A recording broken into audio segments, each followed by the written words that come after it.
lorsque le sous-lieutenant de marine Walter Ossipoff est monté à bord d'un DC-2 vers 9h30 le 15 mai 1941, il ne savait pas encore que ce vol allait presque devenir son tout dernier.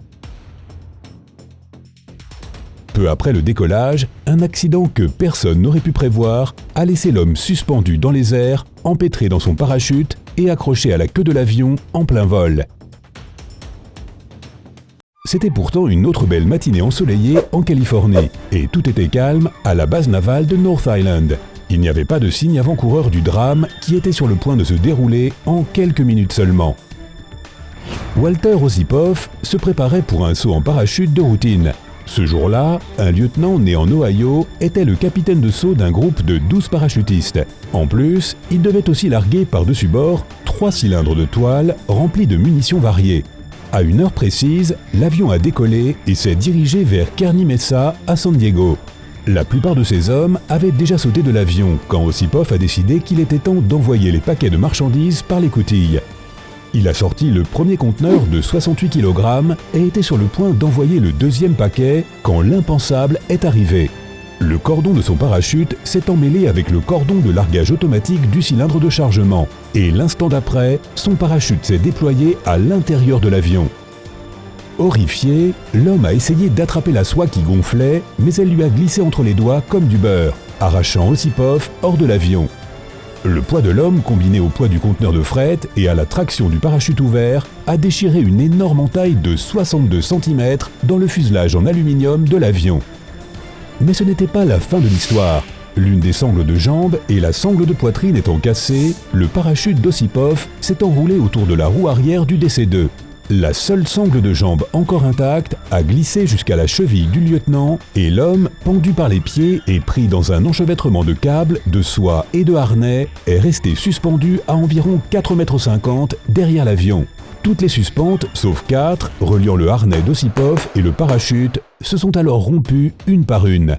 Heureusement, le parachutiste chevronné en savait assez pour ne pas lâcher le parachute de secours. Sinon, avec ce parachute qui le tirait en arrière et l'avion qui avançait, il aurait pu être déchiré en deux. Ossipoff était conscient à la fois de la situation désastreuse dans laquelle il se trouvait et du fait qu'il souffrait partout. Mais à ce moment-là, il ne savait pas encore que 2 de ses côtes ainsi que 3 vertèbres avaient été fracturées.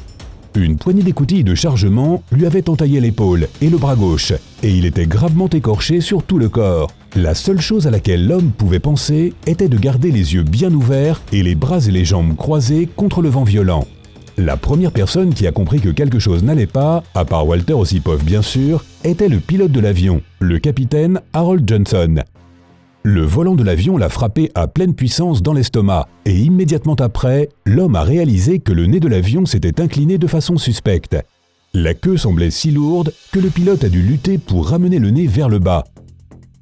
Devant l'angoisse grandissante, il s'est rendu compte qu'une personne était suspendue à la queue de l'avion. Malheureusement, il n'y avait pas de radio à bord et Johnson ne pouvait pas appeler à l'aide. C'est pourquoi le pilote a décidé de risquer une manœuvre audacieuse.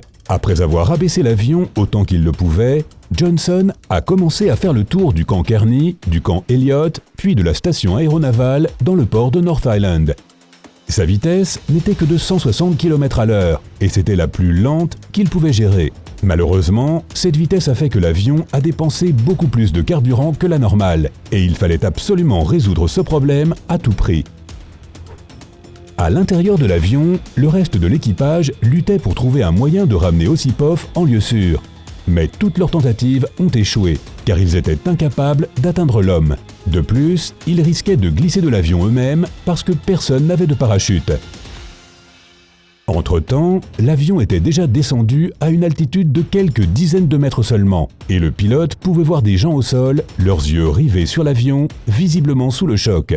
Mais il n'y avait aucun moyen de l'aider, et si Johnson essayait de faire atterrir l'avion, il mettrait sans aucun doute fin à la vie d'Ossipoff. Mais juste au moment où il semblait qu'il n'y avait aucun espoir que tout ce drame se termine bien, le lieutenant Bill Lorey, qui était au sol, a levé les yeux. Le pilote d'essai de 34 ans de la marine venait de terminer son vol d'observation et se dirigeait vers son bureau en compagnie de John McCants, un mécanicien en chef de l'aviation de 41 ans.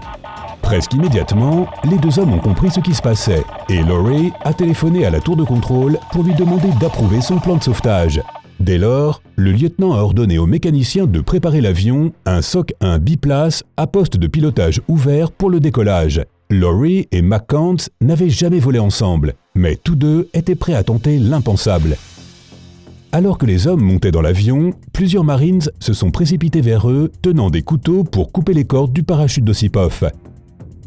Lorsque l'avion transportant les deux hommes de la marine décollait, toute l'activité sur la base jusqu'à San Diego était en pause. Les gens s'entassaient sur les toits, les enfants se rassemblaient dans les rues, tous les yeux étaient fixés sur les avions. À ce moment-là, l'équipage à bord du DC-2 avait déjà réussi à faire revenir Osipov un peu plus près, mais le sauvetage n'était pas encore terminé. Laurie et McCants volaient à une altitude de 90 mètres, juste sous le parachutiste suspendu, mais l'air était trop agité pour tenter une approche. À l'aide de signaux manuels, Laurie a expliqué à Johnson qu'il devait se diriger vers le Pacifique où l'air était plus doux. Ensuite, les avions ont grimpé à une altitude beaucoup plus élevée de 900 mètres. Johnson suivait une trajectoire droite et volait à une vitesse de 160 km/h, semblable à celle du petit avion. Le plus alarmant, c'est que Johnson ne disposait plus que de 10 minutes de carburant au maximum. Osipov était en assez mauvais état également, et du sang coulait déjà de son casque. Cela signifiait que Laurie et McCants devaient agir rapidement et avec précision. McCants s'est donc levé dans le cockpit arrière et Laurie a aligné l'aile gauche du biplan juste sous le corps du parachutiste. Il devait être extrêmement prudent pour éloigner l'hélice de la tête d'Osipov. Après plusieurs secondes angoissantes, McCants a réussi à attraper l'homme par la taille et a senti Osipov jeter ses bras autour du mécanicien dans un geste paniqué. Mais maintenant, les deux hommes faisaient face à un autre problème. L'avion était trop petit pour 3 adultes. C'est pourquoi McCants a dû allonger le corps du parachutiste sur le dessus du fuselage. Même si Laurie faisait de son mieux pour maintenir l'avion dans la position nécessaire, il manquait désespérément de temps. McCants essayait de couper les cordes du parachute, mais cela prenait plus de temps que ce à quoi les hommes s'attendaient. Et puis soudain, un bruit strident de grincement s'est fait entendre. L'hélice du Soc 1 a sectionné environ 30 cm de la queue du gros avion.